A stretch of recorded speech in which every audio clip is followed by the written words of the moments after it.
You know, there's an ancient Norwegian phrase which sounds something like this.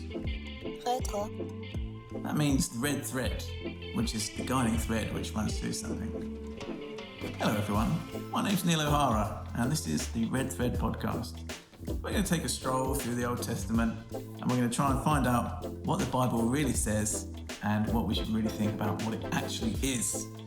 Each week I'm going to have a conversation partner to speak with me on that subject. I hope you'll come with me and enjoy.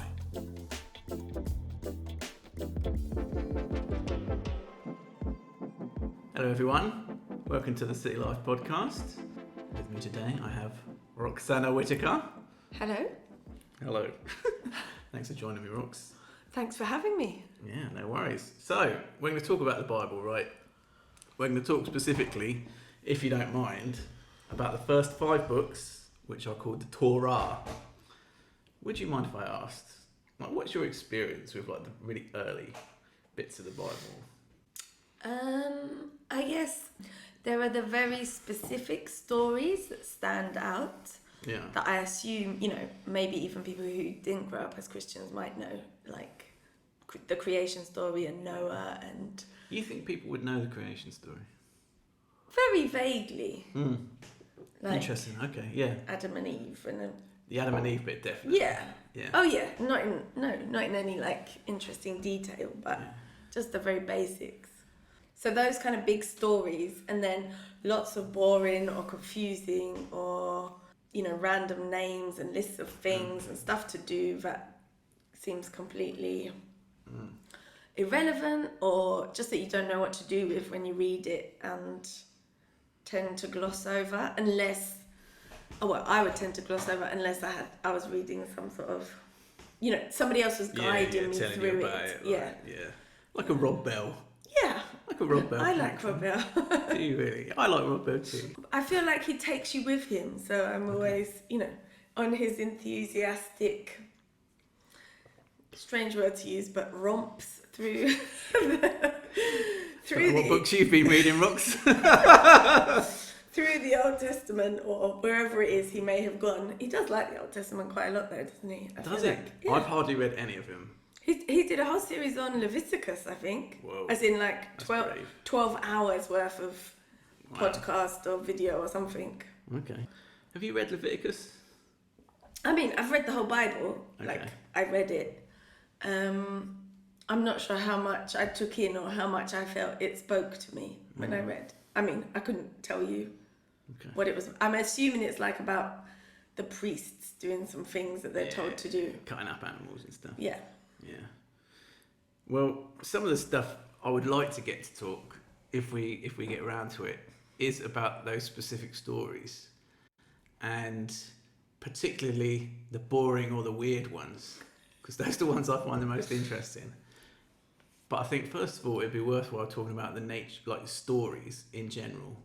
So this is how a blooming academic thinks who doesn't really live in the real world, right? We have a store of stories, right? In our culture. And because we live in England, those are Greco-Roman myths and they're Norse myths and stuff like that. Those are the things that are in our background. The Bible has different myths. But may I ask you, what are the stories that are in our collective subconscious that you think shape how we think about ourselves, how we think about the world? Do we have those? People in Luton? Yeah. It's hard to imagine. So I feel like if you're talking just some random person you could meet on the street, how much would they have a shared idea of a story? It doesn't, that you might have as well. Yeah. It doesn't feel like there would be that much I guess the thing that springs more to mind is sort of narratives around, I don't know, the world wars or something, which obviously aren't stories, but that in some sense has become a narrative about this country. I guess I'm thinking of talking to other people from the UK. Yeah. Whereas Well, yeah, I guess it would depend where the person comes from that you meet. So there would be other cultures, people from other cultures, maybe more Eastern European people, who you could meet in Luton and imagine they would have maybe a fuller knowledge of biblical stories, and that kind of a shared idea. I guess I'm thinking the stories of like where we get our identity from. So like, you know, because we live in sort of a post-Darwinian age, we certainly have like a view of ourselves as animals. Like that seems to be a meta-narrative, like a larger narrative. It's not much of a story, though. Well, the story, It's a bit of a short story. It's a short story, yeah. I guess the story that I'm thinking of is like, you know, we were sort of germs and monkeys and stuff. Oh, yeah. And then we're like people walking around. And that's like a narrative about who we are. It doesn't feel like there are many. Yeah, some people would say that that is maybe part of the poverty of our age, that we don't have any meta-narratives. But I just find that hard to believe. I feel like it's so necessary for like the human being that we have them, that we must have them. Also, I feel like maybe we're too similar to know what most other people in Luton might be like. What are these crazy stories then? What are the boring stories? What are the crazy stories? What are the confusing stories? Like, specifically from the Torah, the first 5. I guess those kind of stories, I'm definitely not thinking about the ones that, you know, I probably learned in Sunday school, but more the ones that feel more obscure and harder to even work out what the narrative is, but about, I guess that there's a big sense of these are the rules and these are things you have to do to make God happy or something. And it just feels like with Jesus coming, we've moved on so far from that kind of thing. I guess all the wars, you know, there are so many wars, and if they win the war, it means that God's with them. But then you know, and how they go in cycles of coming back to God and running away from God, and you just think, I don't know, it feels hard to get a handle on it and to understand what it could mean for us today. And it, you know, feels very different from, say, thinking about the Gospels, where that, you know, even though it describes a very different way of life, you can sort of see, you can see yourself there, but I can't really see myself in the first 5 books of the Bible.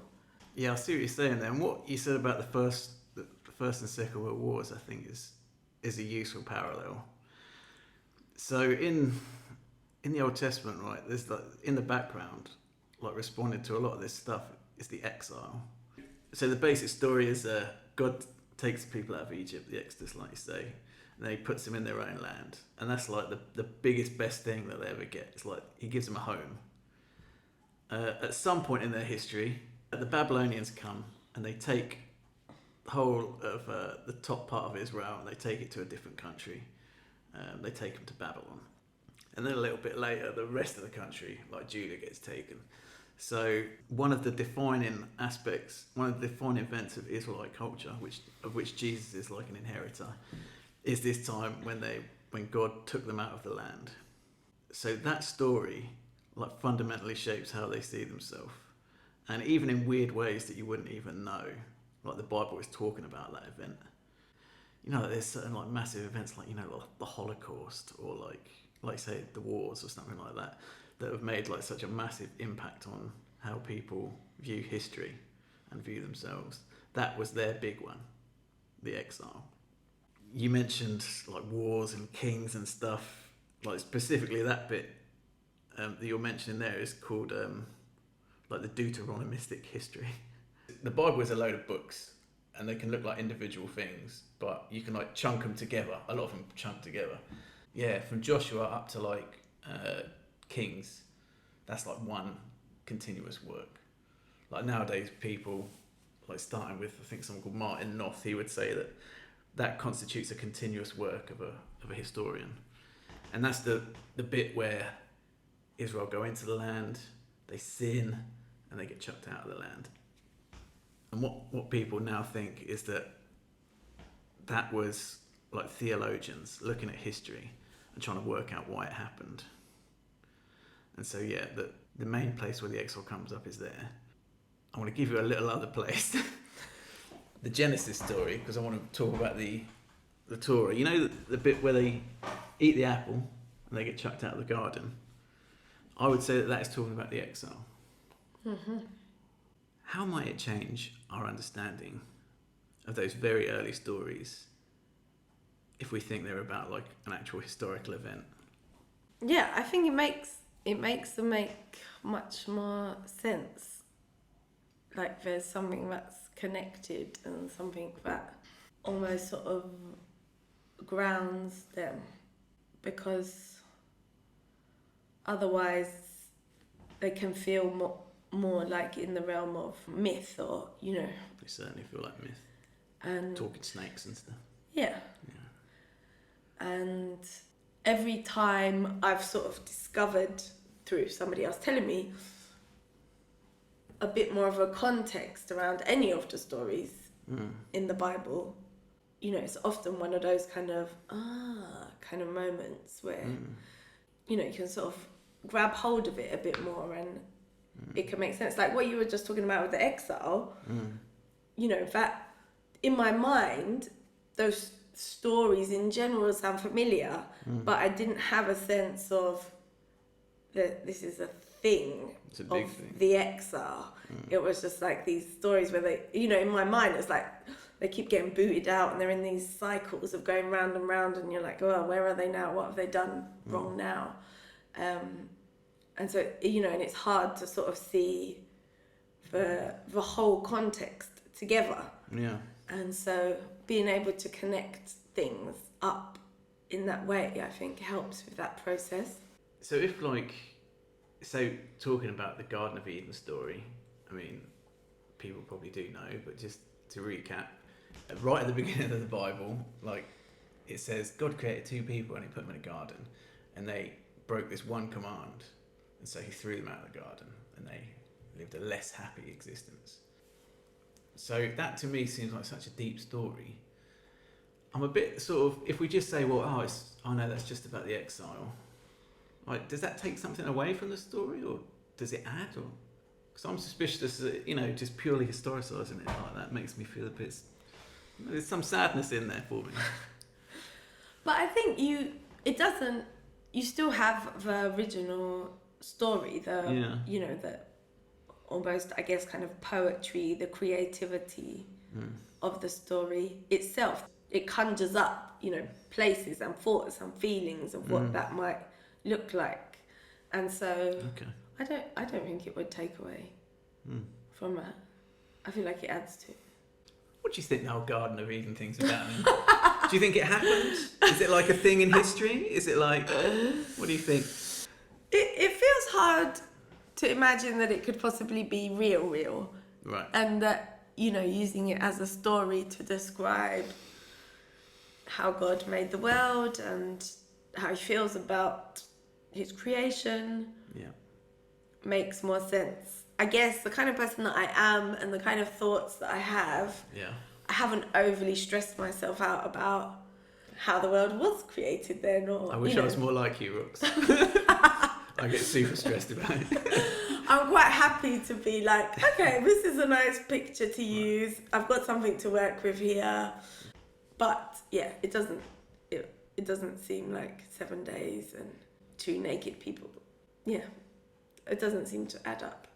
Part of the blurb for this particular conversation was the Mesopotamian background for the Genesis stories. There's a really nice one.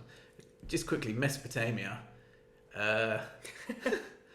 Where is that, Rox? Have you looked it up? No, I didn't look it up, and I've been wondering the same thing. I asked Rox not to look it up so that it could be a more natural discovery, but I'm assuming it's somewhere in the middle bit there. Do you know where Iraq is? I know where Iraq is. It's Iraq. Right. So, if you sail a boat over to Syria, just keep going overland a little bit. It's like the bit between the rivers Euphrates and the Tigris. It's called Mesopotamia because that means between the rivers in Greek. And so, we're talking about stories, right? The stories from the Bible. The Bible writers are reacting to the stories from that place. So, whereas for us, Greece and Rome are like the cultural centres where we get our stories. for the biblical writers, Mesopotamia was a massive cultural centre. They had like a long history, like the oldest human cities are there. And so all the stories that the Bible's reacting to come from there. So it's really fascinating when you start reading like these old Mesopotamian stories which predate the Bible like by quite a while. There's this one about a man called so there's a man called Enkidu, right? And this is a story from like the old like Sumerian times, Mesopotamian times. So this guy, right, it's in this epic called the Epic of Gilgamesh. And Gilgamesh is a king, and he is being annoying to his subjects, right? You know, he's like taking the men off to war, he's sleeping with all the ladies, he's like being a bad king. And so the people cry out and they're like, look, gods, we need like some help with this. And so they say, okay, what we'll do is we will create his twin who will, you know, come and like chill him out a little bit. So they make this man called Enkidu, and the way they describe it, they say like the gods pinched off a bit of clay and like made him and then like put him out in the wild. And Enkidu lived with the animals. So like, I think like specifically gazelle or whatever. And he used to run with them and stuff. And whenever the gazelle would get in traps, Enkidu would like open up the traps and let them out and stuff. And so the people were annoyed at Enkidu because he was like messing up their hunting and stuff. And so what they did, right, to ensnare Enkidu is they got a temple prostitute. And they said, please go and sleep with Enkidu. And then like everything will be different, right? So what happens, this is the delicate version, like Mesopotamian literature is like, you know, pretty explicit, and yeah, and that's okay, but I'll give you the church version. So anyway, Enkidu sleeps with this prostitute, and then when he tries to go back to live with the animals, they reject him. And like he tries to run with them, but he can't anymore because he's like too slow. And so basically he has to transition to the world of human beings. And eventually he goes and fights Gilgamesh, and they have lots of adventures. The point of the story, I think, is, so the Eden thing, I think, is specifically referencing that story. So you know the weird bit where like God creates Adam and he's all on his own, and he comes up with a plan which seems like a stupid plan because he's like, the man needs company, so I'm going to make him loads of animals. And he like goes to all the animals and he names them, and he says, there's no one here that can be my partner. So then God makes him Eve, and Eve is like a fit partner for him, and it's a good thing that Adam and Eve get together. Fit, as in like Luton fit, you know what I'm saying? Or thick with 3 C's is how the kids say now. Yeah. So yeah, he makes this partner for him, and it's all okay. I think, yeah, that the Genesis story has to be read alongside things like the Enkidu story, because the way the Enkidu story, right, has the relationship between men and women, it's not very good, is it? It's like, it's like it ruins everything. It's like we wish that we could just live in nature, like with the animals, and that everything would be perfect. This woman come along and ruined it all. But in the Genesis story, it's different. You know, actually living with all the animals isn't perfect. It's quite lonely. And when Eve comes along, it's a really good thing. So I think Genesis is a bit of a feministy text, perhaps. Genesis 3 and 4. Am I allowed to say? No, Genesis 2 and 3. Yeah. Would you buy that it's more of a feministy text? What, now I've heard about Enkidu? Yeah. Well, I guess my first thought when I just heard the story of Enkidu was that in a reading of the Genesis stories that Eve messes it up because she goes for the apple and then gets Adam to have the apple as well. Right. So that was my first thought of the connection of that story. Eve messes it up in the Genesis one. Yes. Right. And then obviously she messes it up in the Enkidu one as well. Yeah. Which would not be. But there is something around what you said of Adam being lonely and then having a good partner. That feels very different to anything like the Enkidu story, I guess, which it feels like there are a lot of those kind of stories from the very olden days, and then less so olden days as well. Would it be a problem if there was some misogyny in that story, in the Genesis version? What would that do to our view of scripture and stuff? Because many people read it as a misogynistic story. Well, I guess when I come across things like that I would think are misogynistic in the Bible, I guess it reminds me that it was written by humans and that it's, I guess, a reminder of the times when it was written and the people that it was written by, men, I'm assuming.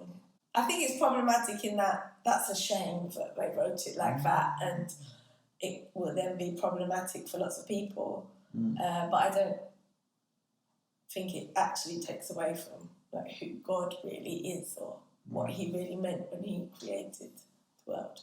I certainly used to think be a real literalist about the Bible. That's what it says, that's what it is. And it's every single word, it's like God literally spoke that word onto the page. So I struggled with if I think that there's something morally problematic about the text, that's a big.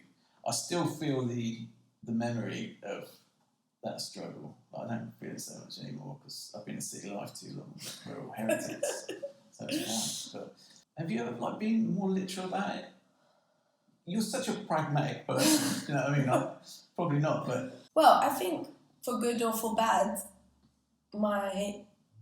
having grown up in church and been to church all my life, the traditions that I grew up in always felt, I don't know, like they held these things a bit more lightly. Interesting. And I think that had some downsides in it, in that I'm not sure, I totally understood what it would mean to have a real personal faith just for you that was alive and real. But then also, maybe more positive side is that, nobody ever said the Bible is completely true or the Bible is just a story. Neither of those things were said. Yeah. But I guess I was never given the idea that, I guess the word fundamental, those things that fundamentalists would go for, that was never anything. And that wasn't a hurdle for me because I didn't have that. But you think now you've managed to have the best of both worlds? I'm interested in, Yeah, there was definitely a point in my teenage years when I was like, oh, there's more to this than just the kind of background. Yeah. Isn't this nice? Isn't this a good way to treat people? Yeah. Wasn't Jesus a good man and a good teacher? Those kind of more moralistic, almost like a nice lifestyle kind of choices. Yeah. So finding out that there was more than that felt very important. And maybe I slightly dallied in things that was a bit more hardline when I first found out. I guess probably part of the problem is you don't quite realise necessarily what you inherit when you begin to look at those ideas. Yeah. And so it might be me coming out the other side, but I was at Spring Harvest one year, around the time when Princess Diana had died. I'm laughing because it's a funny memory of what had been said. That was a funny memory of Princess Diana.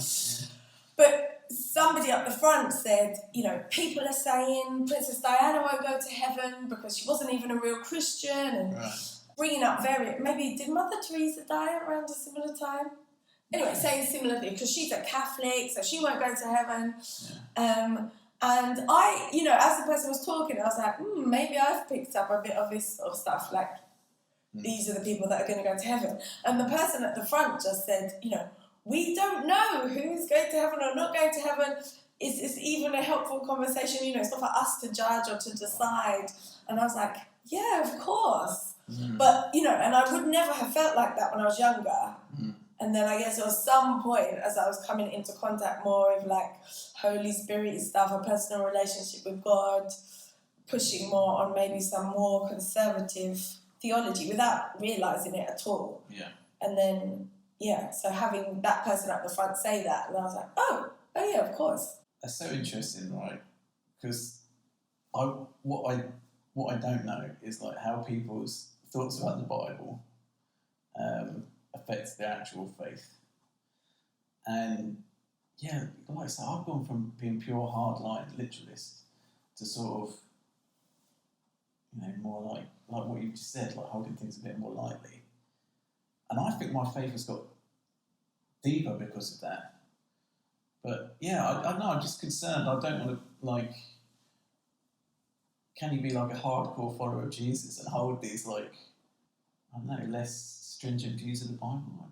I feel definitely. I think the difference for me is that I think when things are less certain and less clear, and there's less black and white and things feel less fundamental, either you completely disengage because you're like, ugh, well, See, who that's knows? the thing I'm worried about, Or you have to somehow forge your own way through, which means you actually have to think about it. Because in the first example that I gave of when I was especially younger, I wasn't really thinking then. There was just like Bible stories in the background. This feels nice, lovely. But, I wasn't thinking about it. It was just what I'd inherited almost. And it was just like back in the background. And then as I moved into the more... I suppose kind of charismatic-y stuff. Again, it wasn't, although I was developing a personal relationship with God, I guess maybe more around prayer and worship, like spending time with God and understanding that, there was a Holy Spirit that I could actually interact with. The things that I was picking up from the Bible, again, were from other people, and I wasn't necessarily sort of questioning them. I was, just sort of, again, taking on the inheritance from that tradition. Yeah.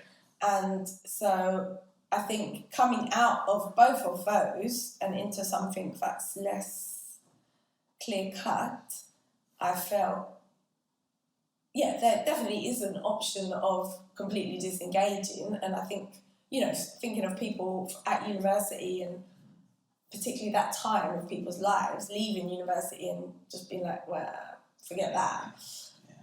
Or if you are going to forge ahead with that, then you kind of have to do it on your own. You don't have any of these props anymore. And so I think if you choose that, it is going to make your faith deeper because it's you who has to do it. And if you don't, then it's not there. You've got to do the work. Yeah. Yeah, because I know you're such a pragmatic person. I wondered what your views would be on this. This is really interesting. Thank you.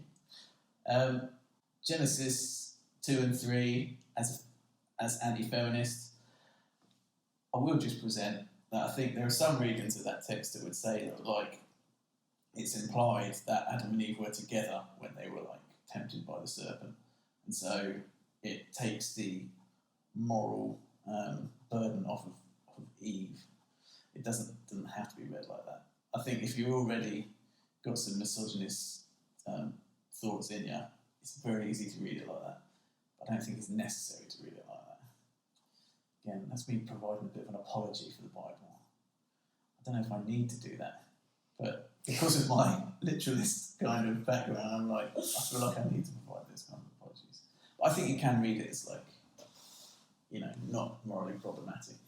I think, just, saying that there's a different reading of it like that, I don't know how closely I've read that story. It's hard when you've heard stories so often to actually come to them fresh and to think about it. And so next time I come to that story, I'll be thinking, Neil gave this idea around this story, and so it feels helpful to have people to throw in different things that they see when they read it. Any other crazy bits in the Bible that you've always been like, hey, what's that? What's that all about? You know? I mean, the Garden of Eden was a big one for me. Dinosaurs and all that, but Specifically, you know, the first bits. I mean, there are just so many. It's hard to. I like the one about the angels coming and marrying women and having immortal babies with them. That one's a bit crazy. I don't remember that one. Do you know? I think that's on purpose. If you do, Oh, if you want to really? psychoanalyze me, why have you read this story and it's not stayed in your mind? Yeah. Because I'm like, well, that doesn't really fit with anything. I haven't got the energy to think about angels and babies. That's a bit problematic. Yeah. Yeah. Is that from Mesopotamian legends? You know what? I've not managed to find a Mesopotamian parallel to that particular one. Although it looks like there should be, doesn't there? Sounds like that kind of thing. It sounds like weird sort of thing. Well, I actually think that story is about the coming of death into the world.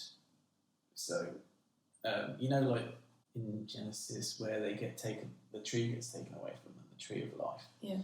And it means that they're going to die now.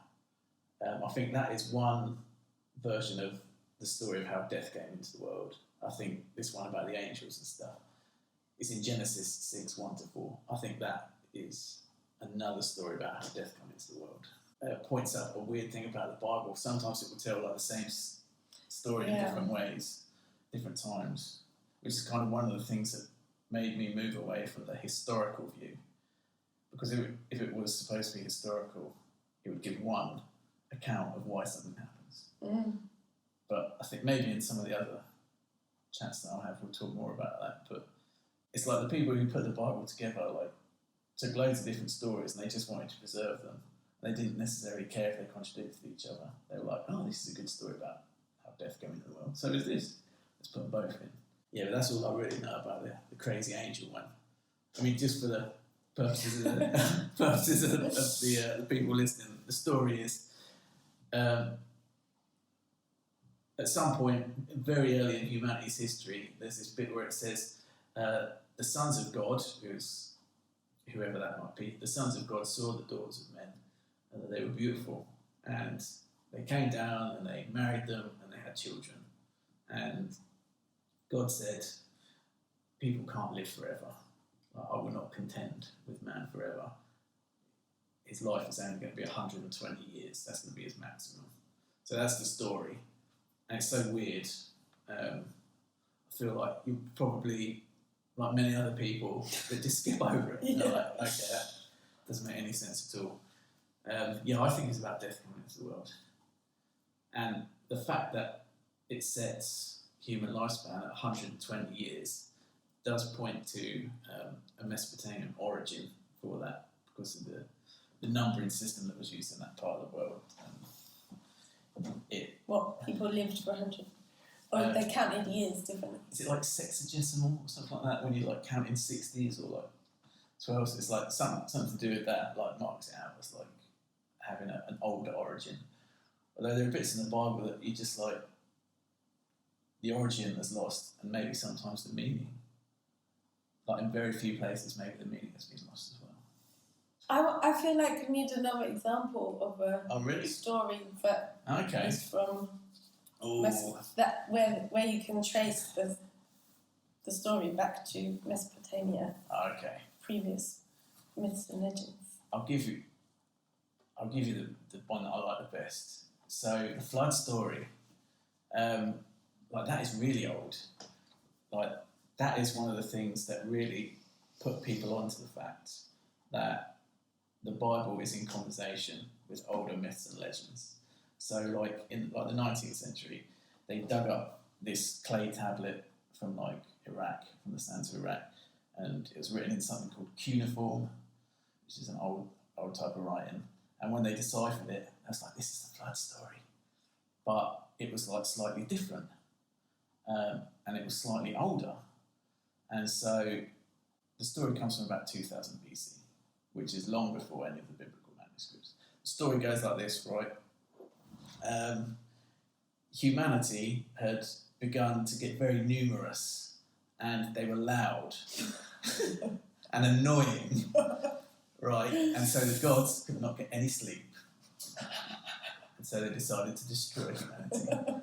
I think there is a submerged thing about parenthood here. You know, you have kids and you can never sleep. Secretly you want to strangle them. I think that's what that is. Anyway, So Is that what you picked up from living in a... That's what I picked up, living with the Whittakers. Yeah, so humanity gets numerous, humanity gets noisy, and the gods are like, we've got to do something about this.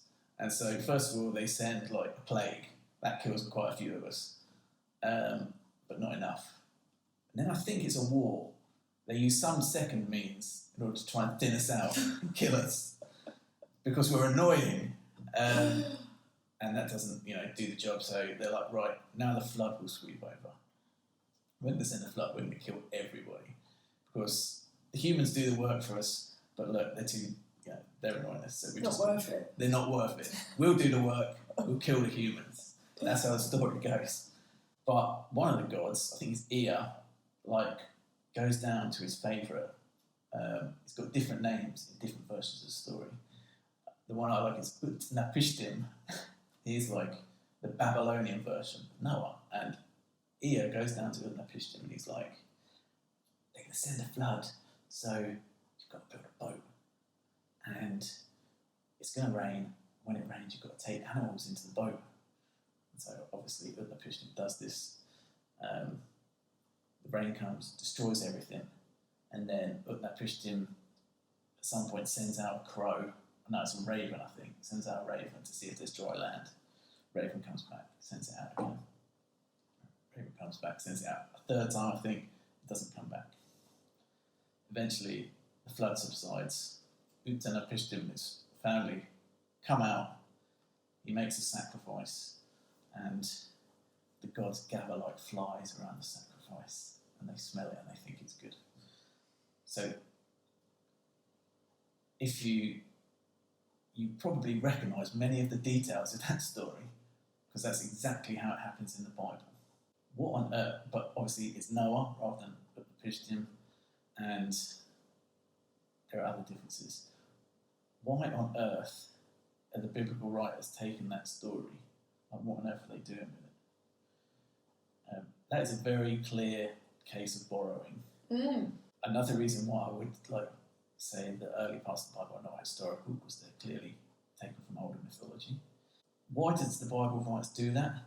What I think they're doing is say, you guys watched Frozen the other day. We did. And we were debating the outcome of the story, the meaning. It's true love. Yeah, it's true love a thing, and we had quite a harsh disagreement about that. But look, if you told the Frozen story in a different way, you get a different. If you change just a few little details, you get a different point. And say it's something very different about the nature of love, the nature of whatever. I think that is what the Hebrew writers are doing with these old stories. They're like, hey, everybody knows this flood story. And what does the old flood story tell us? It tells us that God hates us. It tells us that the gods want to destroy us. And so, if you're going to take that poison out of someone, maybe you take the same story, you tell it in a slightly different way. It looks a little bit like what the Hebrew people do with the story is they say, well, actually, it's your fault, human beings. It's the destruction of the flood was your fault, and it's about human sin. That is a popular reading of that story. I don't think it's the case. I think if you read it against its background, it says something different. At the start of the story, as Genesis takes it, right? It takes this story. Okay, it's not that God hates you. That's not why He brings the flood. It says God saw that the inclinations of people's hearts were always evil all the time, and so He was grieved.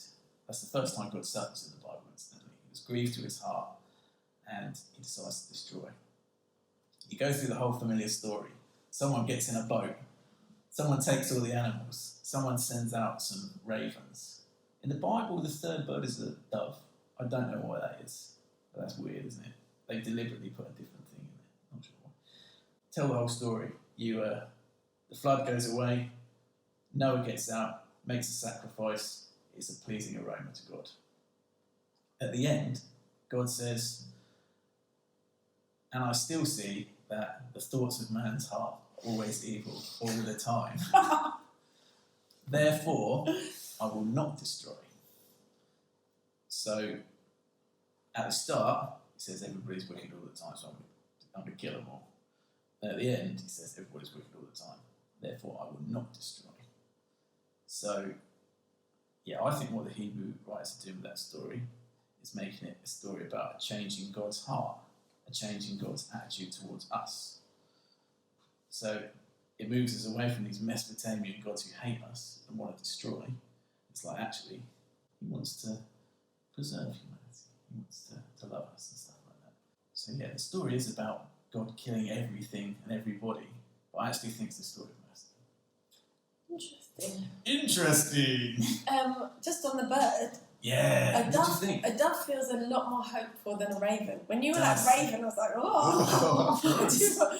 Raven is not what you want in this story. Yeah. Do you think so? It's like hope thing? Yeah, but obviously the reason I think a dove is of hope is because I heard the story. So right. And there's obviously a colour thing in there, black and white. Yeah, sure. Okay. I've looked into it. I can't see why it's a dove. Like there is no, scholarly consensus on why it is. I mean, could you think if you try and take away all the things that we've just said? Yeah. A dove is more aesthetically pleasing than a raven? It is. I mean, to us, yes. Yeah. I don't know, maybe they thought ravens were incredible. I don't know. It seems a weird one, doesn't it? Yeah, I don't know. I mean, obviously, you could read, like, the symbolism of the Holy Spirit into that. But, like the dove that comes down on Jesus and baptism and stuff. I don't like to do that for some reason. I hope it doesn't make me a bad Christian, but I feel like that's not what the actual readers of the text would have got out of it.